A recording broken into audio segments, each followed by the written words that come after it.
Assalamualaikum warahmatullahi wabarakatuh. Alhamdulillahirabbil alamin. Dalam kesempatan ini ada pertanyaan dari Neng. Apa sih amalan-amalan yang dilakukan oleh Nabi Muhammad Sallallahu Alaihi Wasallam yang paling utama untuk kita lakukan atau kita ikuti? Amalannya itu yang pertama, Nabi Muhammad selalu sholat tahajud, karena sholat tahajud itu hukumnya sunnah muakkad, maka lebih baik kita kerjakan. Terus firman Allah Subhanahu wa taala, wa minal laili fatahajjat bihi nafilatan laka asa ayyab'asaka rabbuka maqaman mahmuda. Dalam ayat ini terdapat dua hikmah, yaitu sebagai peningkat ibadah dan terpeliharanya dari segala hal keburukan. Terus hikmah yang kedua merupakan amalan para salafus sholih, para sahabat tabi'in dan generasi tabi'in tabi'un. Terus yang kedua amalan yang dikerjakan oleh Nabi Muhammad yaitu tilawatil Quran. Kalau bisa sebelum terbit fajar kita itu mengawali hari dengan tilawatil Quran. Sebaik-baik membaca Al-Quran adalah sebelum fajar. Itu yang dikatakan oleh Allah Subhanahu wa taala. Terus membaca tilawatil Quran itu akan memberi cahaya di dalam alam kuburnya maupun di hari kebangkitan. Allah telah menjanjikan orang membaca Al-Quran atau rajin untuk membaca Al-Quran. Allah itu berjanji Allah akan memberikan cahaya pada wajahnya, terus tangannya, terus kakinya dengan cahaya Al-Quran. Semoga kita termasuk orang-orang yang ahli Al-Quran. Amin ya rabbal alamin. Terus yang ketiga itu bersegera ke masjid untuk sholat berjamaah, karena dari Abu Hurairah radhiyallahu an, Nabi Muhammad Shallallahu Alaihi Wasallam kedatangan seorang lelaki buta. Terus dia berkata, wahai Rasulullah, aku tidak memiliki seorang penuntun yang menuntutku ke masjid. Maka ia meminta kepada Rasulullah untuk memberinya keringanan sehingga bisa sholat di rumahnya.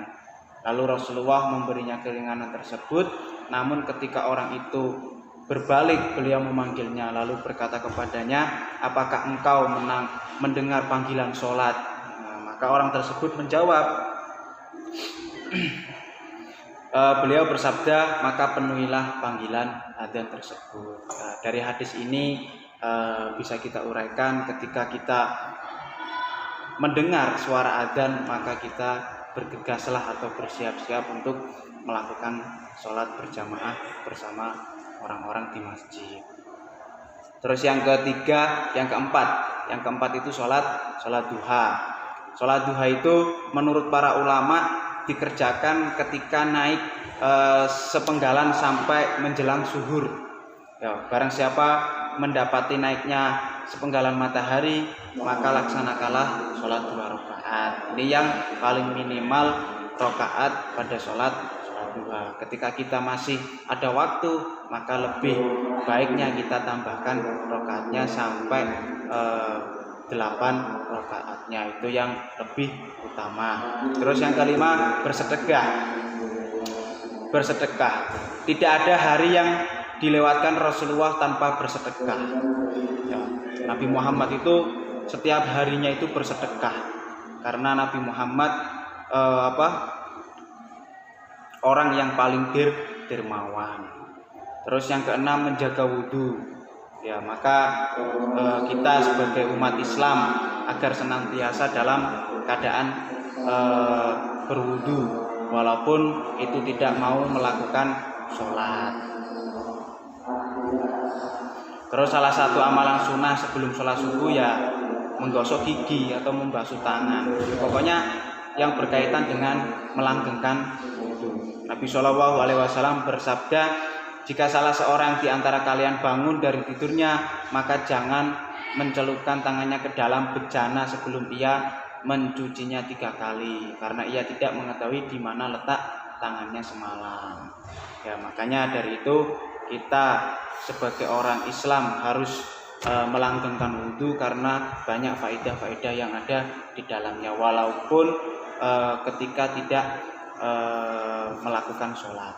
Yang terakhir, yang ketujuh, itu Rasulullah sering membaca istighfar. Ya, Rasulullah itu membaca istighfar itu tidak pernah kurang dari 70 atau sampai 100 kali istighfar dalam seharinya.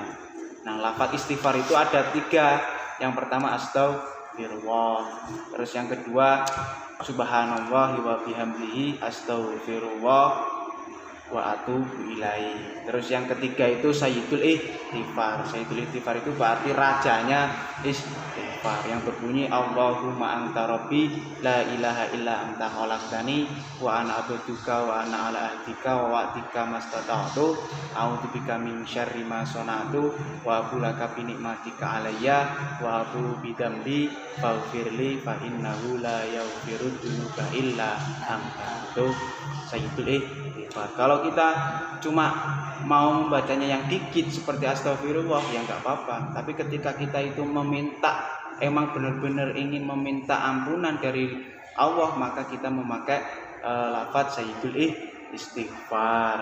Ya, itulah ya amalan-amalan yang dilakukan keseharian, yang sering dilakukan keseharian Nabi Muhammad Sallallahu Alaihi Wasallam. Mohon maaf apabila ada salah atau kurang jelas atau masih banyak keterangan-keterangan yang lain, kami mohon maaf sebesar-besarnya. Billahi taufik wal hidayah.